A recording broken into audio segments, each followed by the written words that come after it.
Yeah, hi gang. Or as we might say in Australia, good day. And if I knew you, I'd say, good day, mate. But hope you're all well. So it's been a year since I've been in South Africa. I'm reminded of that by the feeds that come in through my Facebook, and it's shown me photos of Mafeking. Oh, I love Mafeking. Always wanted to see Mafeking.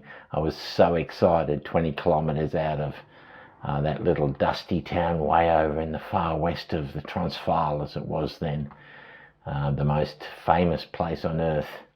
In October 1899, all the front page newses of the British Empire. So I was so fascinated to go there. So I'm reminded of being there. It was a year ago. It's gone so quickly. So I thought, well, what could I do? I'll make a top 10 of Boer War related places I saw when I was in South Africa on my holiday. Remembering that every day was an adventure, every day was fantastic. There was a couple of days where I didn't have much to do and I sort of stayed home, and there was the day I was robbed.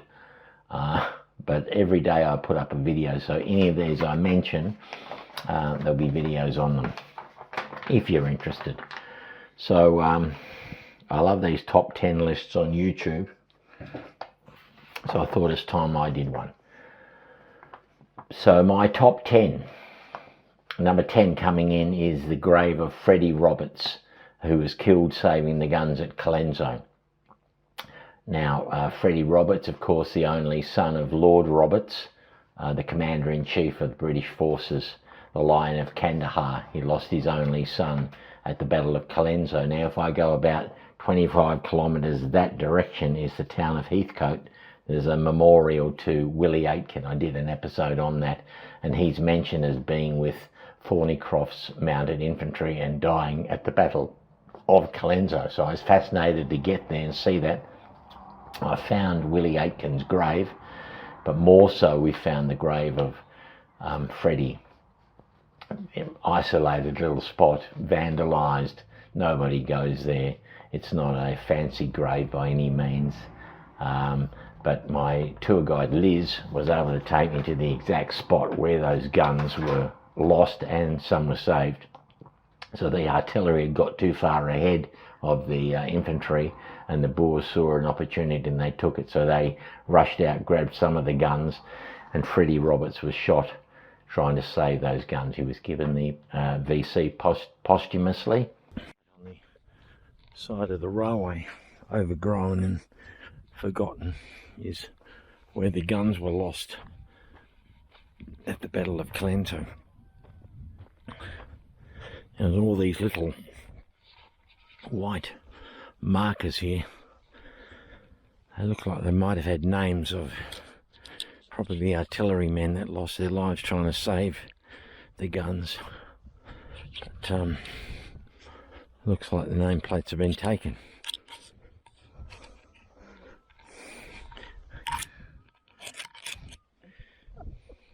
Another one. Hoping for my luck.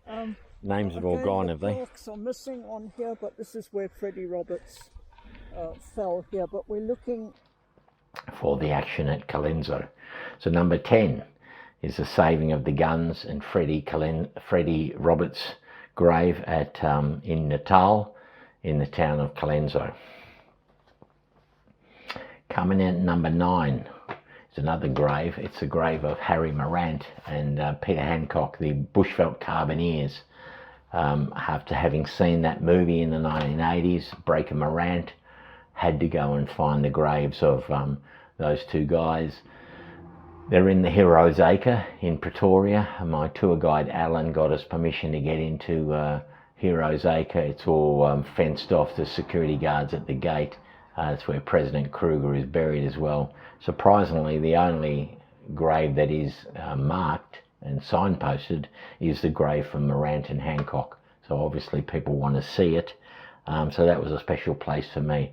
So that's coming in at number 9.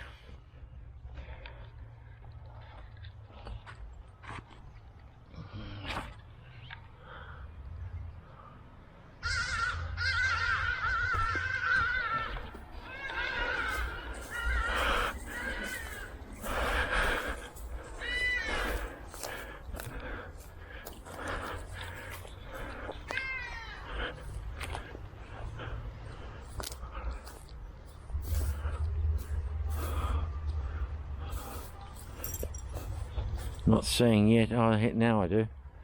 Well, I see Hancock. Oh yes, they're together. Hancock was from a town called Bathurst. A famous race there every year on top of the mountain. In memoriam, Harry the Breaker Morant and Peter Hancock, executed 100 years ago in Pretoria, 27th of February 1902. A man's foes shall be those of his own household. Matthew chapter. The Heroes Acre in Pretoria, the grave of Breaker Morant and Hancock, the Australian. So number 8, we've got the court in Pietersburg. So we're following the bushveld carbineer story. I went up north to Limpopo province to a fantastic hotel called Lalapanzi near the town of Louis Trichardt, and they put on a bushveld carbineer tour with a guy called Charles I called him. He was a wealth of information on the carbineers. On my channel a while ago I interviewed the great grandnephew of George Whitton, one of the carbineers that was court-martialed.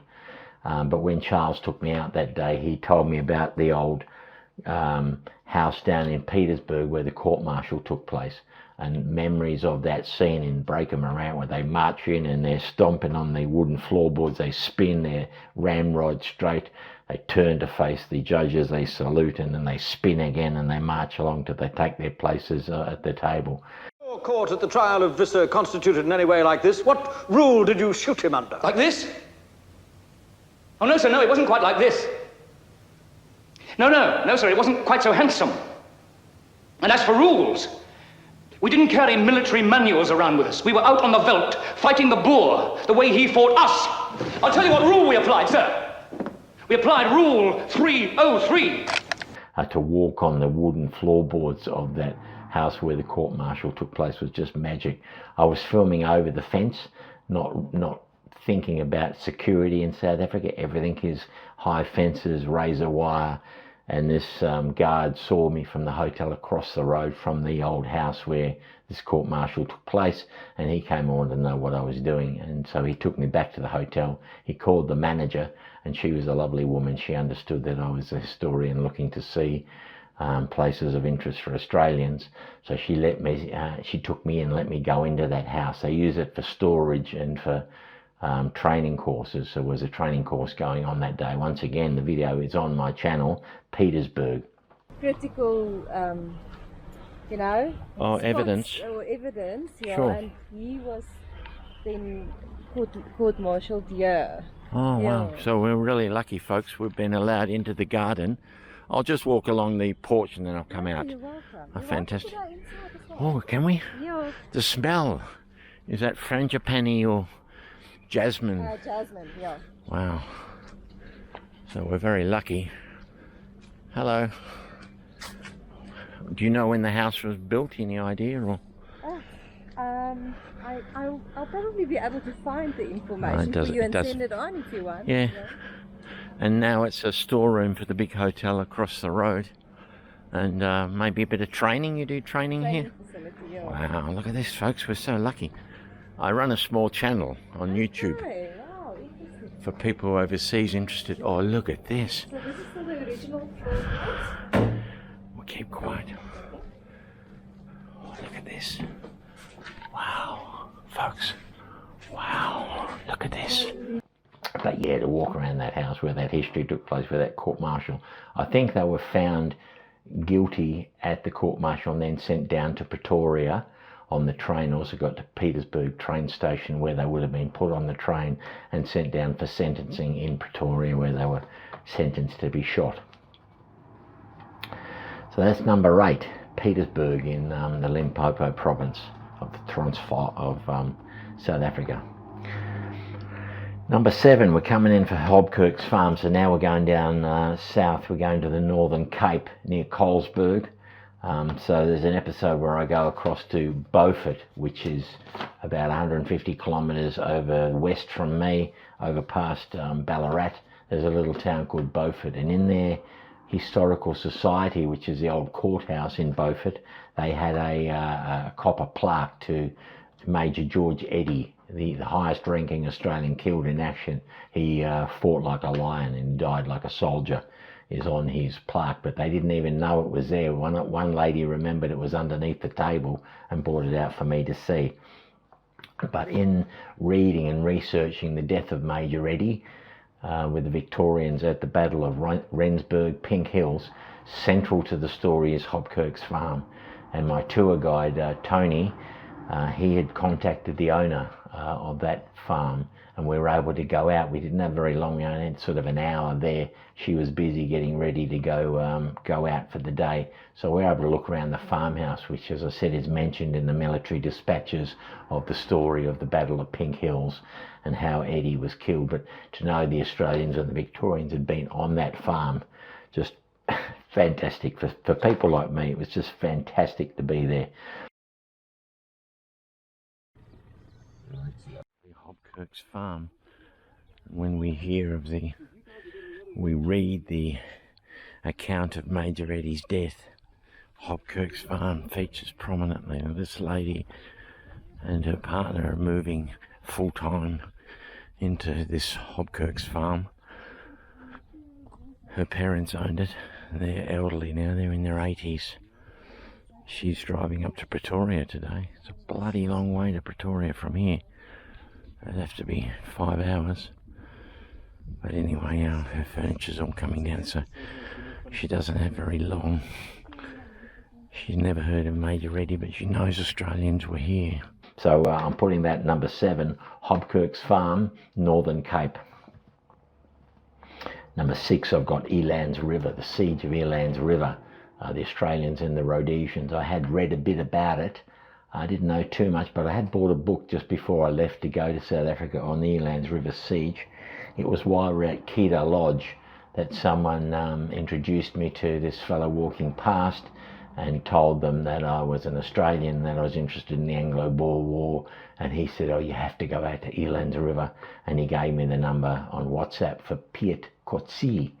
So I rang Piet as soon as I got back to Boksburg, and asked for a time to come and see the siege site, and drove out. I hired the car and I drove out to Elands River. I can't remember the little town that's there. I'll put it up on the screen. Elands River siege is in a little town. But yeah, Pete showed me around, fantastic. So there's a property, and they allowed me to stay on the property where there's a lodge next to a dam. You can see the animals coming down to drink. The guy called Martin owns the property, but on his property are 2 koppies where the pickets were posted, the Australian pickets. One of them was a guy called Captain Butters, and you can see the trenches. I mean, old Piet did this by hand with some help, but they dug out the trenches the Australians had dug in to resist the Boer siege. Thinking here was not Captain Butters' initiative. It was an Australian, I think, you must look in the book, I think it's Garstide, Lieutenant Garstide, right. That's said to Butters, you better dig in here. Because if you look there, you remember the position where De La Rey was? Yeah. He's right into the line of fire of De La Rey, yeah.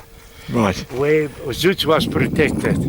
So he was under fire. If you walk with your metal detector, you find hundreds and hundreds of pieces, fragments of 75 group. This is the. Look at this. This is what we did here. Look at this. We dug out the old foundations and we restored them. Wow. So you dig down till you find the solid ground, and we restored all of these trenches. But the main camp where all the carnage took place, all the animals were killed and were rotting in the sun from the Boer artillery, is just over the road. Pete was able to show me where each day the cart came down to get the water from to keep them alive. But over the road, he also looks after the graves of the Australians and the Rhodesians killed there.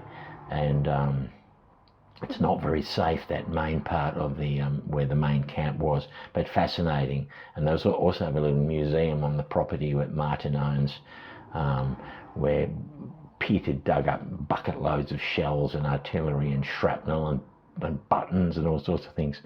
So the siege of Elands River over past Rustenburg, Harleysburg, in the Western Transvaal, that comes in at number 6 for my places that I love seeing in South Africa.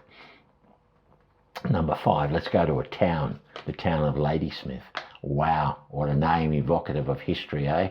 That's the second most famous siege in the Boer War. We've got Mafeking, we've got Ladysmith, and we've got Kimberley. Went to Kimberley as well, but I'm talking about Ladysmith now.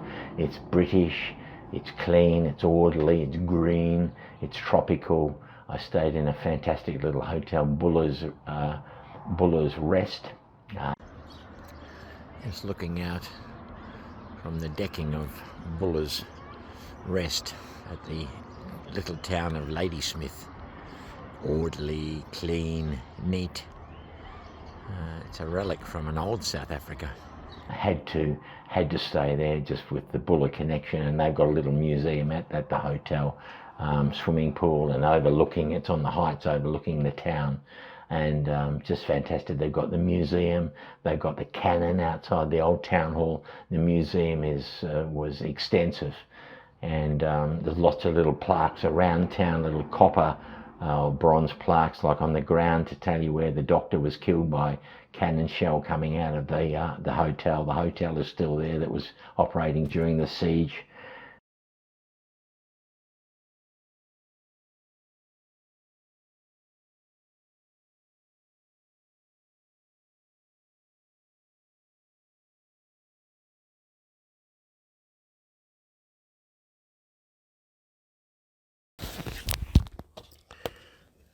Dr. Stark was a widower aged 54 from Torquay, England. He travelled extensively, had written a book on the birds of South Africa. Staying at the Royal Hotel, he had the bad luck to find himself trapped in Ladysmith when the siege started. He was sympathetic to the Boer cause and was actually suspected of being a spy, but being a very popular fellow and a good conversationalist, he had enough friends to vouch for him. Despite the shortage of doctors during the siege, he did not practice his profession. He could not stand shell fire and left the hotel every morning at sunrise for the dugouts in the banks of the Klip River, usually returning after sunset. On the 18th of November 1899, Dr. Stark, with his cat in his arms, was standing near the hotel entrance talking to journalist Mr. Hugh, when a shell passed through the roof, came down the stairs, ricocheted against the wall and hit Dr. Stark where he stood on the sidewalk. Although it did not explode, it took off one of his legs and badly mangled the other. He died shortly after. It is said that his last words were, "Look after my poor cat." They also had some books that you could do self-guided tours, walking around seeing where General White's headquarters were. So the whole town of Ladysmith I've got as number 5, which is the northern Natal, comes in number 5. Ladysmith, my favourite places to see in South Africa. Right, let's go across to number 4 now, and we're going back down to the Northern Cape. We're going to a place near a little place called Slingersfontein, which is just outside Colesberg. We're going to go across to Western Australian Hill.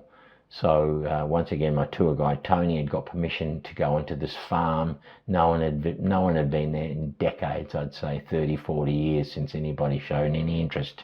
But it's a hill where 20 whammies, the West Australian Mounted Infantry, held off hundreds of Boers for the whole day. And because of their heroics and their defence, the hill has forever been known as West Australian Hill, and you can still see the sangars, the rocks piled up that the whammies built to defend themselves against the attacking Boers.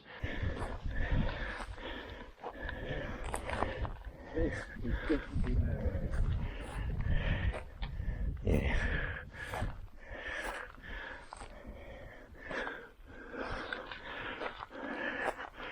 And they got their backs protected. They're a little...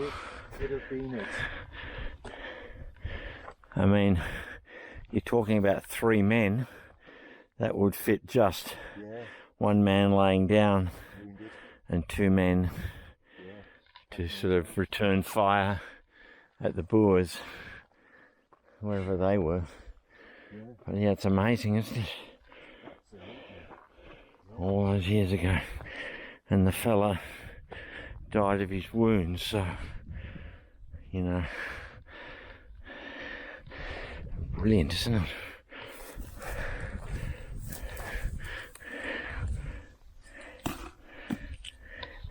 Be nice to pick up a rock and you find a coin under there. Unlikely. Hendman. Lieutenant Hendman. The two soldiers who tried to protect him were both privates, and Michael Conway and Alexander Krieger. Conway and Krieger, both mentioned in dispatches. Private Conway was killed, and Lieutenant Hensman's wounds were also fatal. So unfortunately, even though building this, he did not survive. And even that looks like a little half circle. Yeah, when you look at that, again, it looks packed by heat. It would have definitely been done by the Australians, but the Boers were not based there. Yeah, this is work done by the Australians. You can see there the half circle. Oh, bloody hell. Okay. I thought I'll just pick this up, folks, just there. So we're just in front of the Sangar. You know, I can see the men firing this as they fall back to their Sangar. It's definitely metal, but it looks like plastic. Yeah, that's a casing, a rifle casing.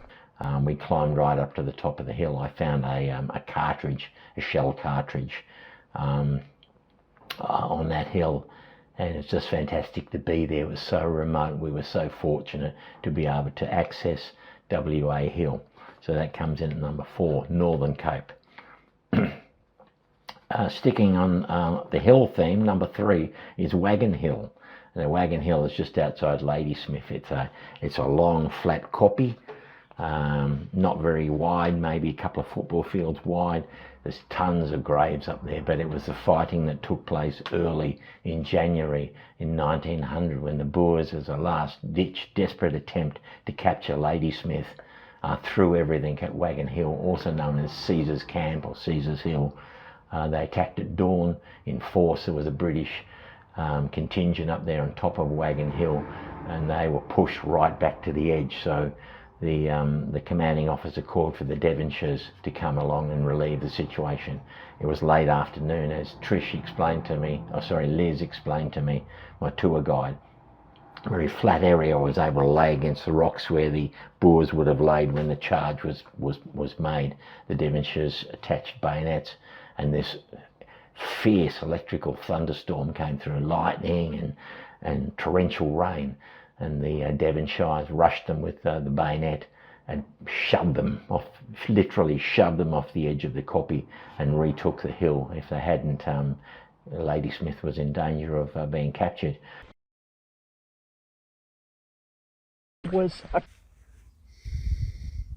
In the great attack on the 6th of January, after the fight had lasted from 3 a.m. till 5 p.m, and notwithstanding every effort by half battalions of the 1st King's Royal Rifles, the 2nd King's Royal Rifles, and companies of various other regiments, the southeast portion of Wagon Hill was still held by the enemy. Boers are not going to see the Devs until they hit the ridge. Until they're right there. And then it's all Mausers blazing. Oh, wow. This is difficult. Yeah, this is. For the Boers also to Yeah. It's You could, very difficult. you could fall backwards easy. You can see, even at Wagon Point, they had to come up, you know, like this. Yeah. Moment, I want to get the view. No, there's some big ants here. They might not like what we're gonna. Here we are. We're hiding behind here. We're seeing the thunderstorm has come, and then it's the fury and hell of the devs who've been given the mission to drive us off. Now, we don't have very much room to step back when they crash into us.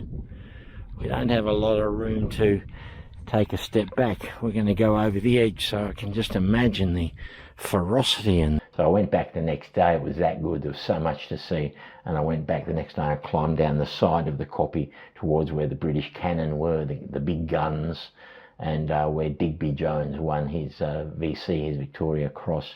So that comes in number 3, Wagon Hill, just outside Ladysmith, Northern Natal.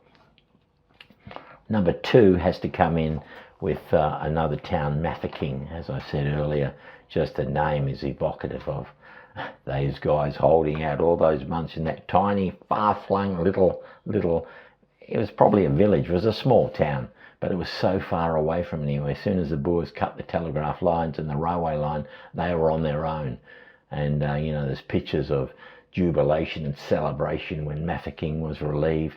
Even when I went across to Denali and went into the old town hall, I was just looking around and I saw a photo on Denali's walls of the town hall with the celebrations for the relief of Mafeking.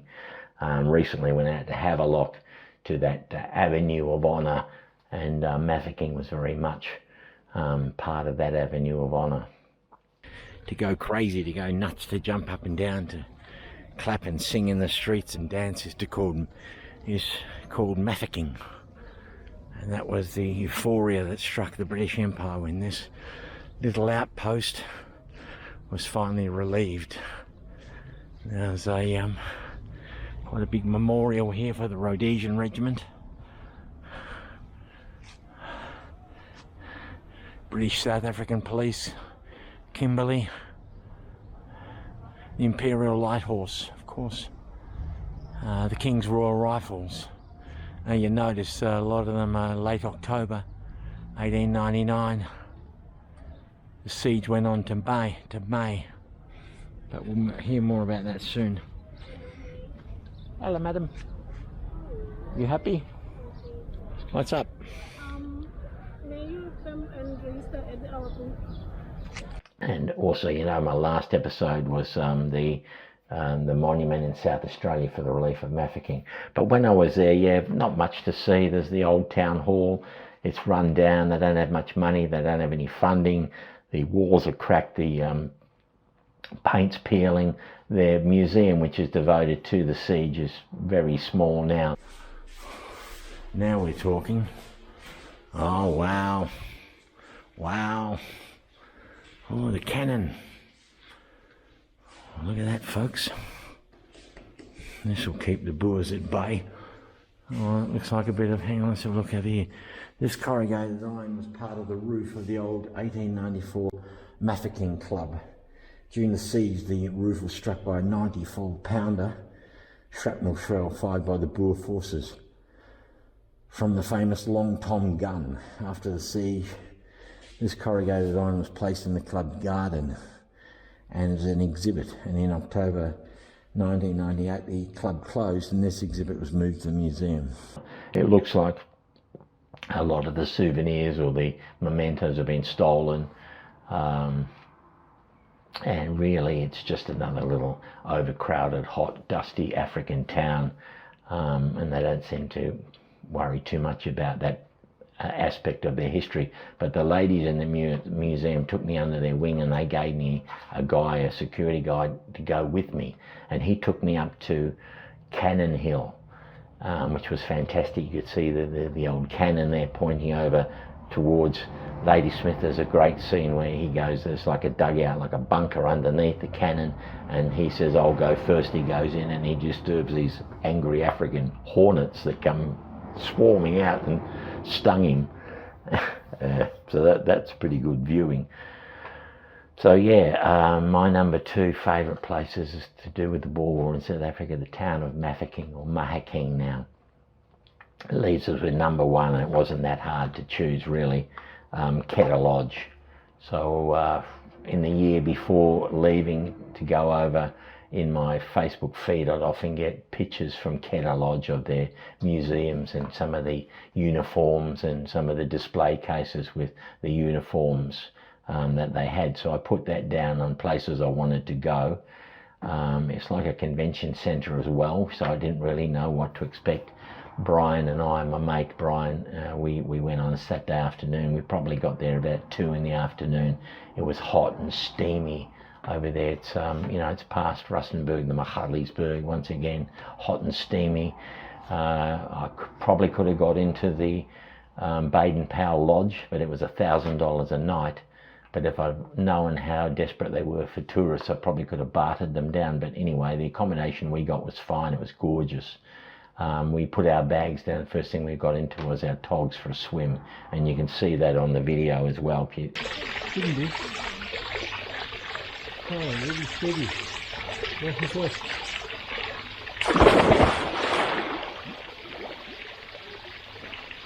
Fuck! It's glorious. Oh, yeah. I don't know if that's fucking cool. Hi. Fuck, I haven't swum for so long. Oh. If you search for Kedar Lodge, Kedar, we went for a swim, and then I decided to get up.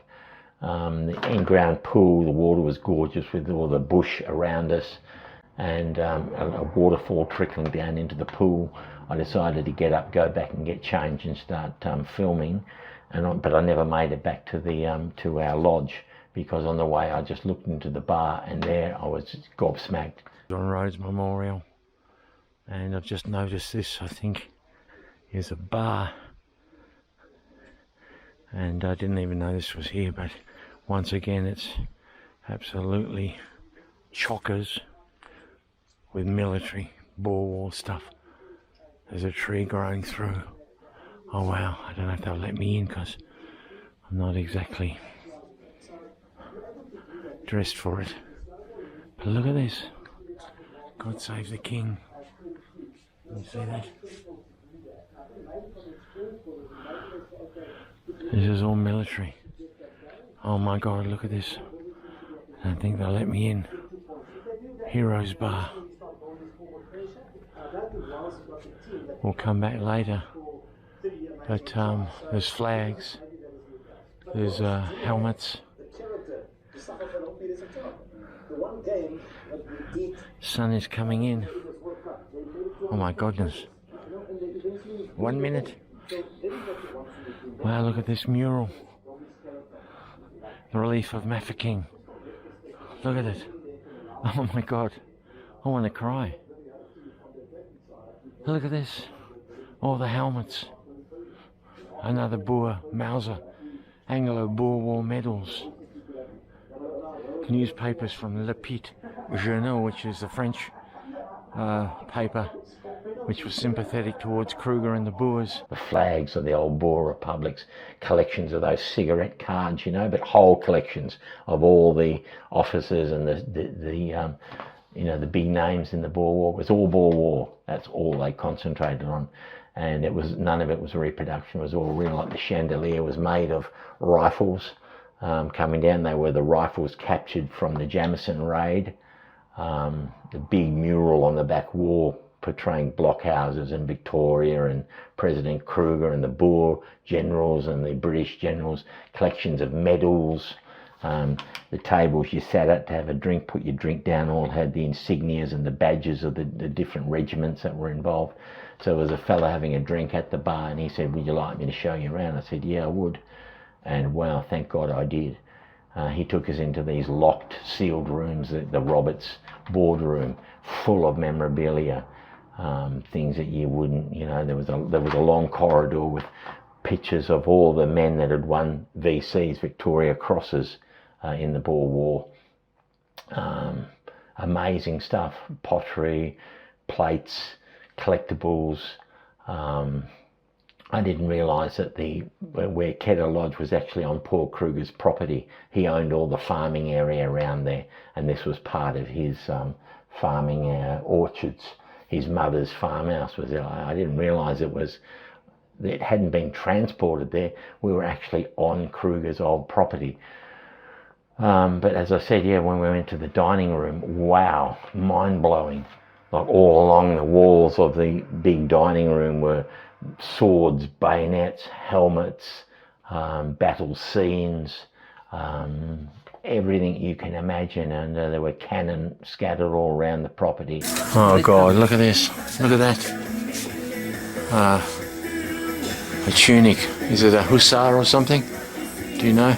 It's beautiful, the blue. Yes. Wow, and there, any...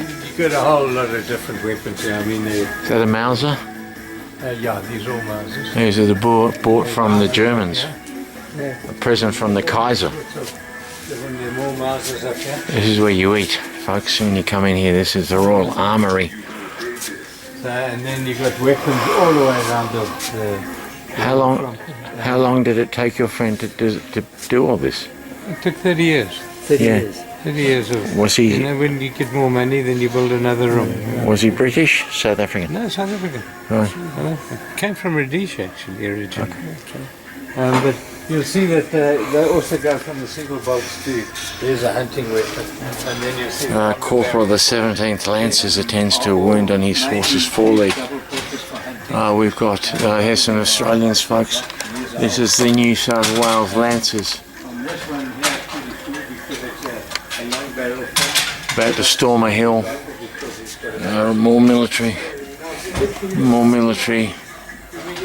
There's De Wet, Boer General De Wet. They chased him all around the Transvaal, and he made monkeys of the British. Oh my God! Look at that, Fusiliers, cavalry charge. Can you see that? Once again, I'm sorry for the condition of the filming. I wasn't even sure this thing was working. That's an oil painting of a Boer, a couple of bugles. The fellow told us these are all Boer rifles, so these are all German Mausers. Now some of them, I'll have to go and ask him.